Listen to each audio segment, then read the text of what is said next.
Hello friends, आज मैं आपको एक्यूप्रेशर से बताने जा रही हूँ इंटरनल थ्रोट स्वेलिंग का ट्रीटमेंट। हलक के अंदर में जो सूजन आ जाती है उसका ट्रीटमेंट बताने जा रही हूँ। अब हलक के अंदर सूजन आने के बहुत सारे रीज़न होते हैं। एक्यूप्रेशर में इसका भी ट्रीटमेंट पॉसिबल है, नेचुरली कोई साइड इफ़ेक्ट नहीं है।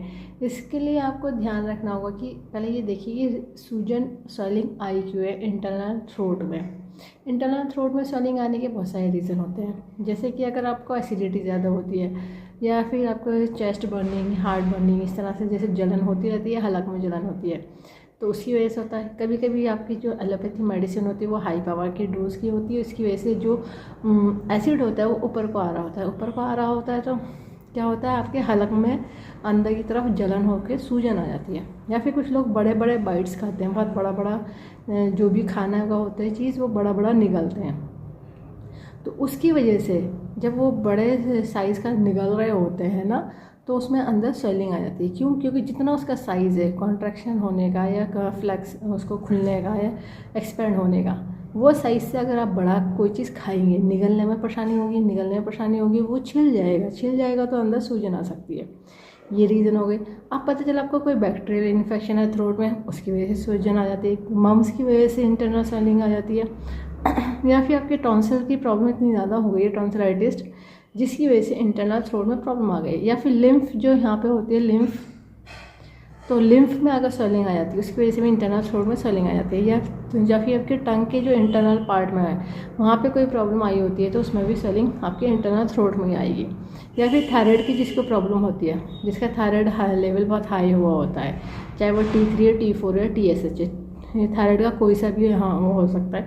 तो वो जब थायराइड ग्लैंड होती है उसमें अगर कोई प्रॉब्लम आ गया, हार्मोन सही से रिलीज़ नहीं कर रही है, तो स्वेलिंग आ जाती है इंटरनल थ्रोट में। ठीक है, अब स्वेलिंग आ गई है, कभी कभी इतनी ज़्यादा स्वेलिंग हो जाती है कि अंदर हलक चोक हो जाता है, ये पानी भी निकलना मुश्किल हो जाता है, या फिर खाना खाना भी निकलना मुश्किल हो जाता है, थूक भी निकलना मुश्किल हो जाता है। फिर लोग ऊपर से भी कुछ इस तरह से पट्टी बांधते हैं, कुछ करते हैं, कुछ भी करते हैं, मगर सॉल्यूशन नहीं हो पाता है। ये ENT वाले के पास, डॉक्टर के पास भी जाते हैं, थ्रोट स्पेशलिस्ट के पास, मगर तब भी आपकी स्वेलिंग में आराम नहीं आ रहा होता है।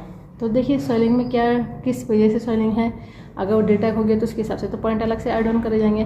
पर अभी मैं जो पॉइंट बताने जा रही हूँ वो इस जो स्वेलिंग आ गई है, ट्रीटमेंट के लिए ज़रूरत होगी आपको डॉक्टर टिप की, पेपर टिप की, किसी मेडिकल या सर्जिकल की शॉप से ले लीजिएगा। 1/2 इंची का टेप है, स्किन फाइल टेप है, कोई ऐसा टेप नहीं इसके लिए, इस बात का ध्यान रखिएगा।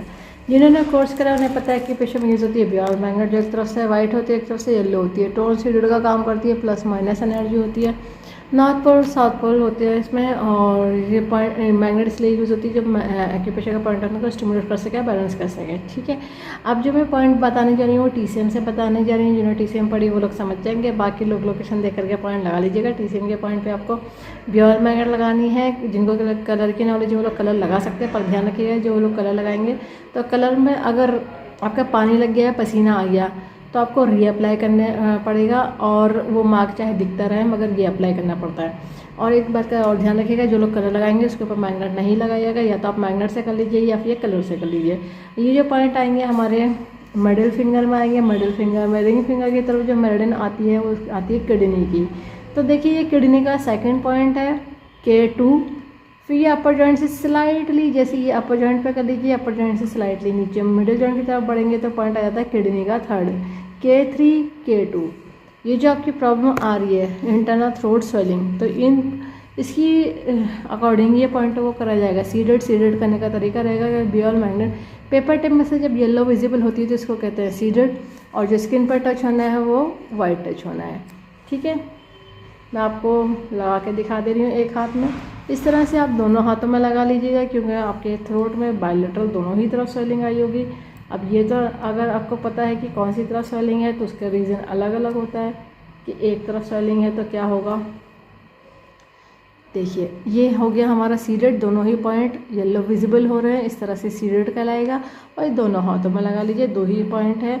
और अगर ये इंटरनल स्वेलिंग जो आपकी थ्रोट की है, अगर आपका रीज़न पता चल गया है कि किस रीज़न से, तो उसके हिसाब से पॉइंट अलग से ऐड ऑन करे जाएंगे। इन्फेक्शन है, बैक्टीरियल इन्फेक्शन है, किस तरह वायरल इन्फेक्शन है या फिर किस तरह का इन्फेक्शन है, तो उसके हिसाब से पॉइंट अलग से ऐड ऑन करे जाएंगे। इस बात का ध्यान रखिएगा। इस वीडियो को ज़्यादा से ज़्यादा शेयर करिए, सब्सक्राइब करिए, लाइक करिए, ताकि लोगों को पता चल जाए।